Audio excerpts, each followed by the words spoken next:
Africa is stirring again, not in the glass towers of the capital cities, but in the red dust of the Sahel, a land where the earth bleeds hard and the skies carry the weight of history. This is the heart of Africans' forgotten struggle, a place where nations have been tested, broken, and reborn.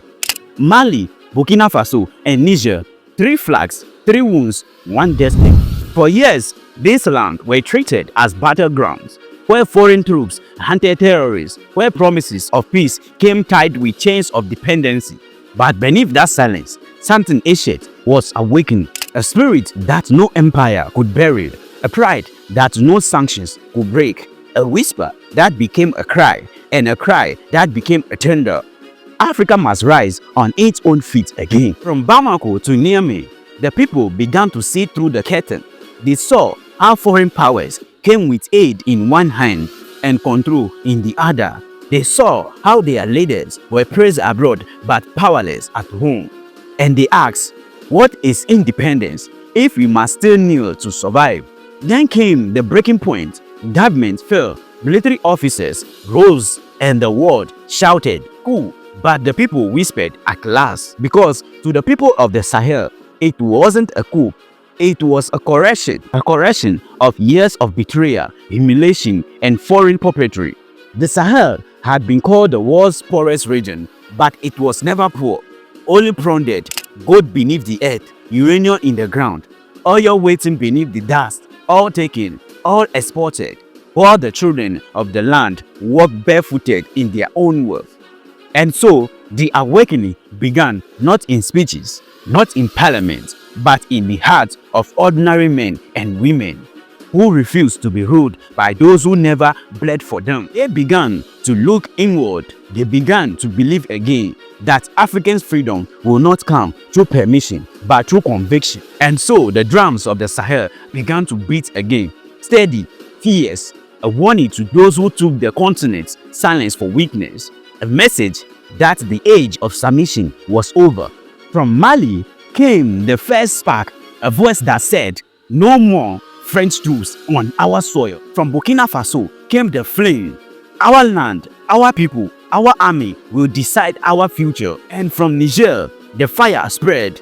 We will not be slaves to uranium deals and empty promises. 3 nations, 1 storm. The Sahel has awakened, and as the sun rose over the desert, a new alliance was born, a brotherhood of nations forged in defiance, called the Alliance of the Sahel States. Not a rebellion against Africa, but a rebellion for Africa. This is the story of their rise, a story not told by headlines, but written in blood, dust, and courage. This is the awakening of the Sahel. Every revolution begins with betrayal, not the betrayal of enemies, but the betrayal of those once called brothers.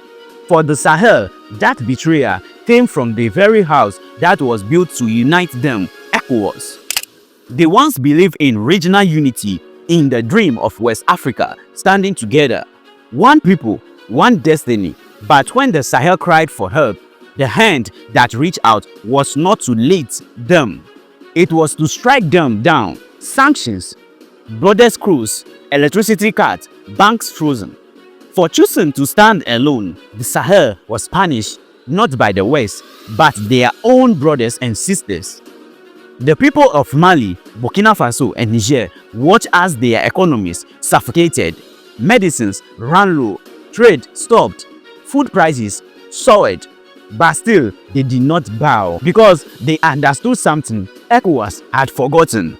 Freedom without sacrifice is only decoration, and independence without dignity is still slavery. While politicians in their debated democracy and legitimacy, ordinary Africans saw only one truth, that foreign interests still whispered through African institutions, that some leaders had traded their people power for foreign applause. The Sahel had hoped for solidarity. Instead, they found isolation. They asked for dialogue. They were met with demands. ECOWAS spoke of restoring orders, but the Sahel asked, what order are you restoring? The order that kept us weak? Then came in the turning point when Niger, the world's 7th largest uranium producer, was threatened with military intervention. The people rose in fury. They stood in front of foreign embassies, blocking the gate with their bare hands. Men, women, children, they said, "You will not touch our land again." That day, the Sahel crossed a line of no return. They saw ECOWAS not as a brother, but as a lease tied to Western power. They understood the system was never built to protect Africans' freedom, but to protect Africans' obedience. And so, as sanctions deepened, the Sahel states drew closer, not to Brussels, not to Paris, but to each other. They found strength in unity, not approval. They found alliance, not in polished speeches, but in shared struggle. They remembered the words of Thomas Sankara: "He who feeds you controls you." And so they choose hunger over humiliation, isolation over imitation, resistance over submission.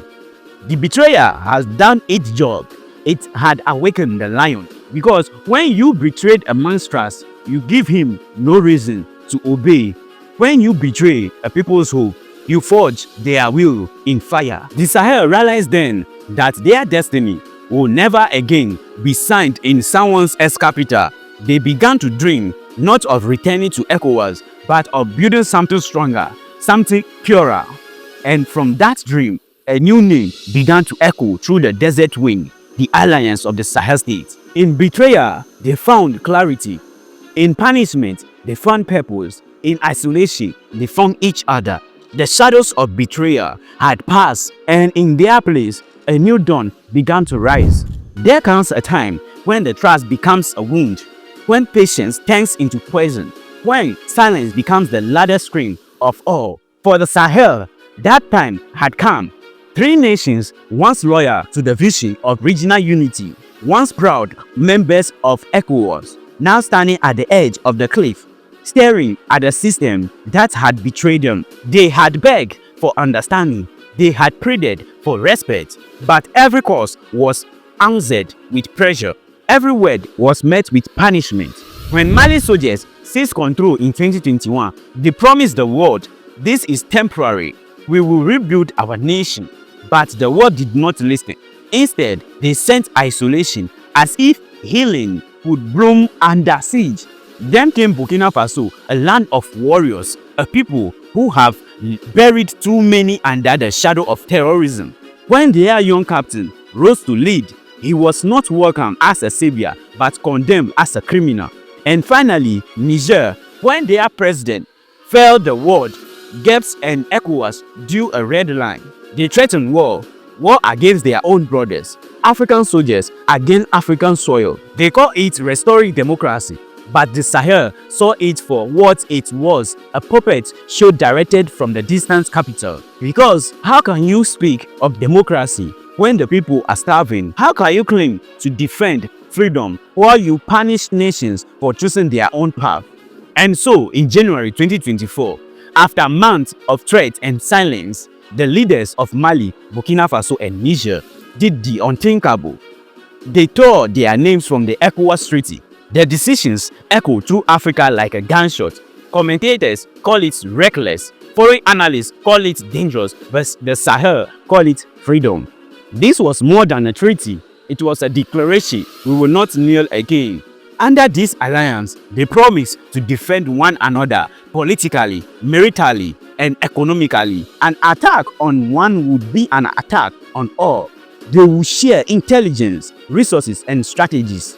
They will train together, fight together, and rise together. But most of all, they vow to build a new vision of Africa, one not built on fear, but on faith. Of course, the road ahead will be hard. Their economies were fragile, their enemies were powerful, but the Sahel had learned something that the world did not expect: that when you have nothing left to lose, you become unstoppable. They had been called poor, but they were rich in resolve. They had been called unstable, but they were steady in their purpose. They had been called rebels, but in truth, they were architects of a new Africa. Their message was clear: Africa must be united, yes, but not under chains, not under fears, not under the shadow of those who still think Africa needs permission to breathe. The fall of trust had become the rise of power. The breaking point had become the birth of a new path. And in the heart of the desert, three nations had become one voice, a voice that thundered across the continent. We are no longer the back of Africa, we are the backbone. This was the moment the world realized the Sahel had not just left ECOWAS, they had left the old order behind. And from that moment on, nothing in the West Africa would ever be the same again. From ashes of betrayal, from the dust of rejection, a new dawn began to rise over the Sahel. It was not just another alliance, it was a bond of survival, forged not in conference rooms, but in blood, hunger, and resistance. In the dry winds of September 2023, three nations stood shoulder to shoulder and signed a promise that shook Africa's foundation. They call it the Alliance of the Sahel States. L'Alliance des États du Sahel. It was a message. If you touch one of us, you touch us all. This was no ordinary military pact. It was a declaration of African rebirth. For the first time in decades, African nations had said without fear that their destiny would be decided in Africa and by Africans alone. The alliance was born from pain, but it carried the heartbeat of hope. Mali, scared by years of conflict, Burkina Faso, bleeding but bowed, Niger, threatened yet unbroken, together they said enough. Enough of being told how to govern, enough of fighting wars that were never there, enough of being labeled unstable by those who fed their chaos to begin with. The alliance became a mirror reflecting the truth the world had tried to hide, that Africa is not poor, it is robbed, that Africa is not weak, it is divided, and that unity, true unity, does not come from institutions but from courage. The founding document of the AES spoke of defense, but in spirit, it spoke of destiny. They vowed to create a joint military command to protect their borders and people. They vowed to share intelligence to fight terrorism as one army. And above all, they vowed to stand together against any foreign interference. The Sahel was no longer a battleground for others, it was becoming a shield for Africa. But it wasn't just about war. The leaders of the Sahel knew you can't fight poverty with gains, and you can't defend sovereignty with speeches, so they began to dream of something even greater, an economic revolution. They talk of a new currency, a Sahelian currency, free from colonial banks. They plan for a shared market when trade would flow from desert to coast without middlemen. And they began preparing for a joint development fund to rebuild their nation with African hands, not African loans. To the outside world, it sounded impossible. To the Sahel, it sounded inevitable. Because when you have been cornered for too long, you either break or you either become unbreakable. The AES became a symbol not just for the Sahel, but for every African who had ever asked when we will stand for ourselves. The alliance inspired whispers in other lands, in Chad, in Guinea, even beyond West Africa, whispers that said, maybe the Sahel is showing us the way. And so the world began to watch. The same powers that once dismissed them as poor now watch them with concern and fear, because the Sahel had proven one dangerous truth, that a people with nothing left to lose are the hardest to control. The alliance had been born not in comfort but in fire, and like a fire, it would either burn out or burn through everything that stood in its way. From the edge of despair, the Sahel had built a promise written not in ink but in resilience. And as the world looked on, few realized that this Sahel was not the end of the rebellion. It was only the beginning. Every revolution shakes the world, but some shakes are quiet, felt only in the corridors of powers. The Alliance of the Sahel States had risen. Three nations united by defiance, three nations reshaping the rules, and the world watched. But nowhere was this silence heavier than in Addis Ababa, the home of the African Union. Inside the marble halls of the AU, the mood was tense. The alliance had not left the Union.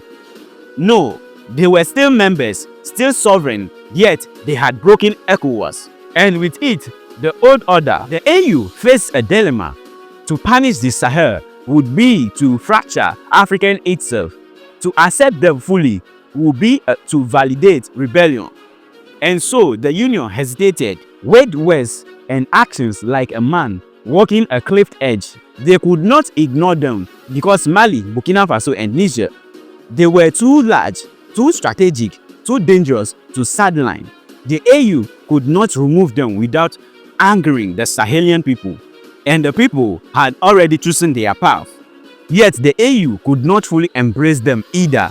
The military coups, the defiance of ECOWAS, the anti-Western stance, these were actions the Union could not openly condone. So the AU chose the path of courteous diplomacy, quiet words behind closed doors, gentle nudges instead of outright confrontation, a delicate dance of power, patience and hope.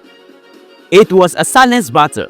No guns, no soldiers, no flags, but the tension of continent hanging in the balance. Because the Sahel had become more than a rebel bloc, they had become a symbol, a test of the AU's legitimacy, its courage, its vision for Africa. Some in the AU feared the president. What if other nations follow? They whispered, what if the Union loses control of its own destiny?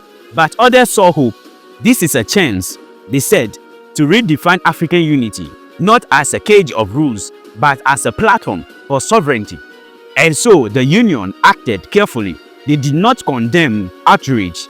They did not embrace fully. They watched, listened, and waited.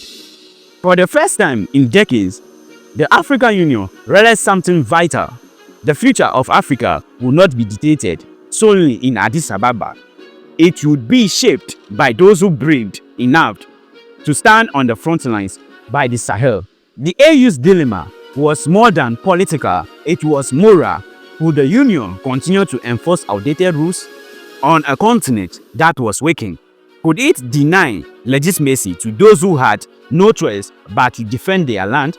And so the alliance remained inside the AU, not as a rebels, but as a reminder that Africans' dignity must belong to Africa itself. The AU could choose cautions, it could choose dialogue, it could choose silence. But one thing was certain, the Sahel would never bow again, and the continent had no choice but to watch as history was quietly rewritten in the red sands of the Sahel. Freedom is not given, it is taken. It is forged in fire and tempered in struggles. For Mali, Burkina Faso and Niger, the path ahead was clear. No longer would they kneel to foreign powers. No longer would they accept a system that punished independence. No longer would they wait for permission to be free. The Alliance of the Sahel States had emerged, not as a whisper, not as a shadow, but as a force that would define its own destiny. This was the new path of sovereignty,